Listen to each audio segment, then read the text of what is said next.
Hi dear gardeners, இங்கே பாருங்கள், இந்த அடினியம் வந்து ரூட் ராட் ஆகி இருந்தது.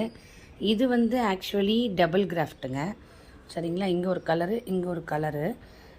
இது ரூட் ஸ்டாக்லேருந்து ஒரு கிளை வந்திருக்கிறதால இது மூணாவதாக ஒரு கலர் வந்து இதில் வந்து சாதாரண பிங்க் ஒன்று இருக்கும்னு நினைக்கிறேன். இது வளர்ந்தால் அழகாக இருக்கும். ஸோ இதை கட் பண்ணும்போது உருளைக்கிழங்கு அரிஞ்ச மாதிரி ஃப்ளாட்டாக இருந்தது. இப்போது 3 days நம்ம காய வச்சிட்டோம். ஓகேங்களா? மஞ்சத்தூள் தடவி 3 days வந்து நிழலில் காய போட்டுட்டோம்.